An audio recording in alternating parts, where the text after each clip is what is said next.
आखिरकार कांग्रेस पार्टी ने ऐसी क्या गलती की जिसकी वजह से कांग्रेस को हरियाणा विधानसभा चुनाव हारना पड़ा। और वहाँ से जिस तरीके से कांग्रेस पार्टी के बारे में जिस तरीके से अनुमान लगाया जा रहा था कि वहाँ पे कांग्रेस पार्टी अपनी भारी बहुमत से सरकार बनाने वाली है, जिस तरीके से एग्जिट पोल की खबर आ रही थी, जिस तरीके से लोग दिख रहे थे, भीड़ दिख रही थी, उस हिसाब से तो उस तरीके से प्रदर्शन नहीं हो पाया। और जिस तरीके से एग्जिट पोल्स वगैरह ये सब सारी चीज़ें जिस तरीके से एक अनुमान लगा रही थी कि वहाँ पे कांग्रेस पार्टी की सरकार बनने जा रही है, लेकिन ज़मीनी स्तर पे जब उसकी रिज़ल्ट आती है, जब हरियाणा विधानसभा चुनाव की जब रिज़ल्ट आती है, तो ज़मीन पे कुछ और ही दिखता है। जिस तरीके से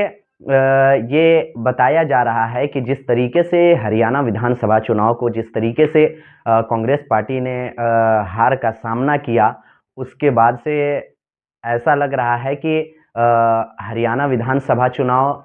एकदम ही से पलट गया। इस तरीके से कि जिस तरीके से कांग्रेस पार्टी और जिस तरीके से उसके तमाम नेताओं का ये दावा था कि कांग्रेस पार्टी वहाँ पे भारी बहुमत से सरकार बनाने जा रही है, और एग्जिट पोल्स वगैरह भी हमें यही खबर दे रही थी, लेकिन ज़मीनी स्तर पे जब रिजल्ट सामने आता है तो कुछ और ही नज़र आती है। तो कांग्रेस पार्टी ने ऐसी क्या गलती की जिसके वजह से कांग्रेस पार्टी को वहाँ पे हार का सामना करना पड़ा। कांग्रेस पार्टी ने ऐसा क्या गलती किया कर दिया कि जिसकी वजह से वहाँ पे हरियाणा विधानसभा चुनाव में हरियाणा के जनता ने उन्हें सीएम के लिए उन्हें को पद नहीं दिया, उनको सीएम की कुर्सी से उन्हें नीचे ही रखा, यानी कि उन्हें विपक्ष में ही रखा, कभी सत्ता पक्ष में उन्होंने नहीं आने दिया। जिस तरीके से कांग्रेस के पास जिस तरीके से मुद्दा थी, जिस तरीके से किसान आंदोलन मुद्दा था, जिस तरीके से महिला पहलवानों का मुद्दा था, उस तरीके से तो जिस तरीके से मुद्दा थी उस तरीके से तो कांग्रेस पार्टी ने ज़मीनी स्तर पे तो उतरने नहीं दिया। इसलिए कि जिस तरीके से कुमारी शैलजा और भूपेंद्र हुड्डा के साथ जिस तरीके से तानाशाही चल रही थी, इसका अनुमान वही लगाया जा रहा है। जिस तरीके से कांग्रेस पार्टी ने गठबंधन नहीं किया और अकेले अकेले करके चुनाव लड़ी, ये कहीं ना कहीं ये उसका अनुमान बताया जा रहा है। इसलिए कि हरियाणा विधानसभा चुनाव ये बहुत ही अहम चुनाव था, ये बहुत ही मुद्दे की चुनाव थी, जिसके वजह से कांग्रेस अगर ये चाहती तो वहाँ पे अच्छा प्रदर्शन करके अपनी अच्छी खासी सीट ला करके अपनी सरकार बना सकती थी। लेकिन ज़मीन पे ऐसा कुछ नहीं होता दिखा। जिस तरीके से कांग्रेस को हार का सामना करना पड़ा और वहाँ पे वहाँ की जनता ने उन्हें सामने नहीं आने दिया, उन्हें सामने आने से यानी कि सीएम की कुर्सी से उन्हें काफ़ी दूर रखा।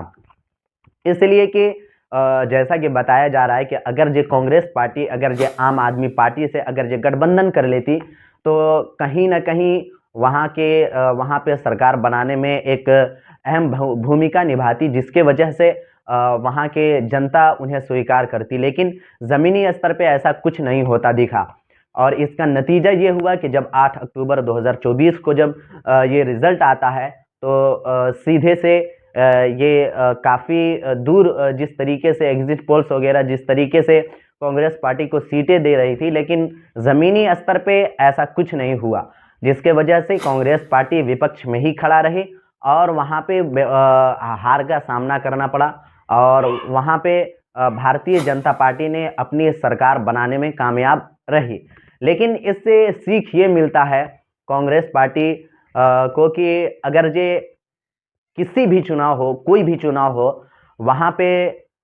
बड़ी शिद्दत से काम करनी पड़ेगी। वहाँ पे आपको ये इस तरीके से ये वो इधर-उधर की बातें ना करके, बल्कि वहाँ पे बहुत शिद्दत से काम करके, बल्कि जिस तरीके से कांग्रेस पार्टी में कुमारी शैलजा को लेकर के और भूपेंद्र हुड्डा को लेकर के जिस तरीके से उसमें कांग्रेस पार्टी में जिस तरीके से दोनों ही को जिस तरीके से कुमारी शैलजा भी सीएम पद का दावा कर रही थी और पूर्व सीएम भी जिस तरीके से सीएम पद का दावा कर रहे थे, और कहीं ना कहीं ये इसका असर दिखता है। और कहीं ना कहीं जिस तरीके से कांग्रेस पार्टी ने अपना प्रदर्शन खराब करा, जिस तरीके से कांग्रेस पार्टी ने अपनी सरकार नहीं बनाने में नाकाम रही, ये कहीं ना कहीं ये सबक देता है कि अगर जे आप किसी भी चीज़ की जीत से पहले आप खुशी कभी मत मनाइए, इसलिए कि ये जनता तय करती है कि कौन सत्ता में रहेगा और कौन सत्ता से बाहर।